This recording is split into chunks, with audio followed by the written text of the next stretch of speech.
Welcome back to another episode of From the Desk. I am your accountant, Samira Moyedin.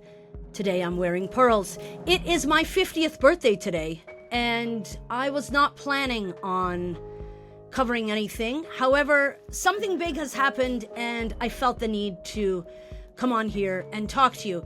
But before I do, I want to thank a very dear friend named Shabnam, who surprised me with putting my own words on a t-shirt.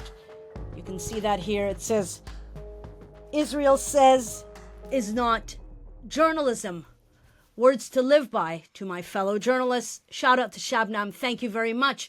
What I want to deal with today is BILD, or as I like to call them, bilge. This is the German, what can we call it? A magazine, a rag, a newspaper, I'm not sure.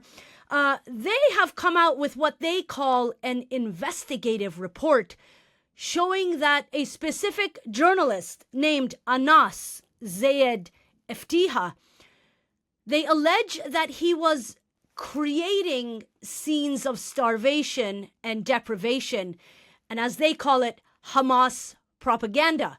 Anas is a photojournalist working for the Turkish outlet Anadolu News in Gaza.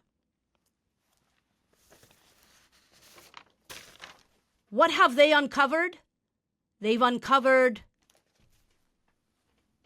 what happens when a photographer is photographed taking a photograph. That's all.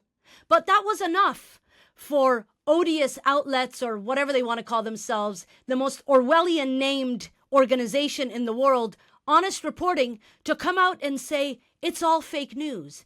What you're seeing right now is a desperate attempt by Israel to try and tell the world that it is not, in fact, starving Gaza, that people in Gaza are not dying from malnutrition and starvation, and that their decrepit former defense minister, when he said no food, no water, no electricity, no gas, all cut off, somehow just disappeared and was never enacted, when we know full well that it was. And how do we know that? Well, this was easily debunked. In this, I've shortened the clip. This is a 38-second clip of an Al Jazeera video, and you can see the journalist, photojournalist Anas, in the corner of this video documenting this exact food distribution site, which the German outlet BILD says is not actually a distribution site, but a film set. Do you know how disgusting you have to be as a media outlet to promulgate such a thing? But hey, it is Germany after all. What's really disgusting about what we're seeing right now, this denial, which as I've said before is the last stage of genocide, is that some of the arguments, a lot of the arguments that we read that are being constructed in order to show that Israel isn't starving Gaza, are in fact many of the same arguments made to try and deny the Holocaust. Sit with that a little bit. Sit with that disgusting, diabolical perversion. The fact is that since August 5th, nearly 200 people, 193 people have died of malnutrition and starvation. And of that 193, 97 of them were children. We've seen it.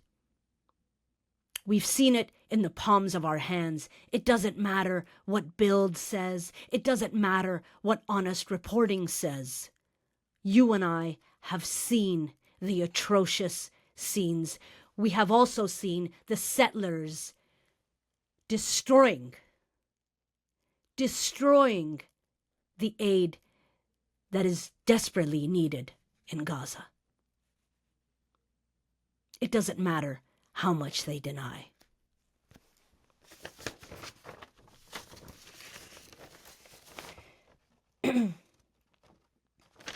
The other big news today is that as German media outlets run roughshod over journalism itself, all for Israel, Germany has come out and said, no more. No more military exports to Israel, as Netanyahu has said he is going to fully occupy Gaza. Now, this should not come as news to anyone with half a brain.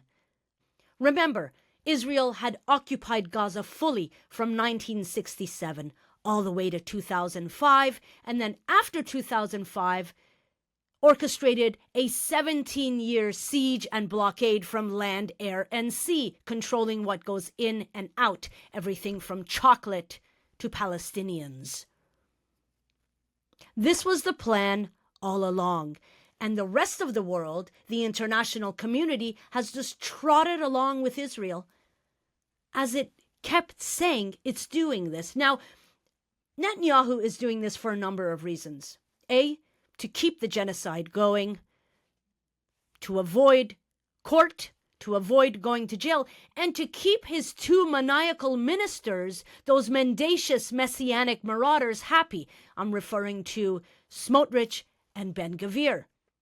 So it's a win-win. This is a win-win for Netanyahu because its enabler, the United States of America, has said, go forth and prosper, you monster of the ages. Happy birthday to me.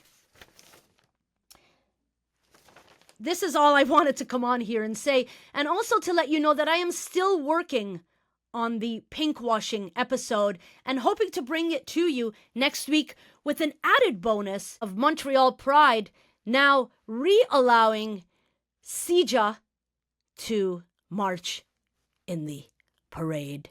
With it, Sija, this is the Center for Israel-Jewish Affairs here in Canada, basically a mouthpiece for the Israeli government. What better way to pinkwash one's crimes than to have its mendacious mouthpieces march in Montreal?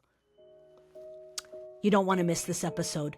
Trust me. As always, we ask that you support the work we do. We cannot do this work without you. We are totally publicly funded here, and we want to keep it that way. Head on over to patreon.com/onthelinemedia. Show us some love. And as always, stay tuned.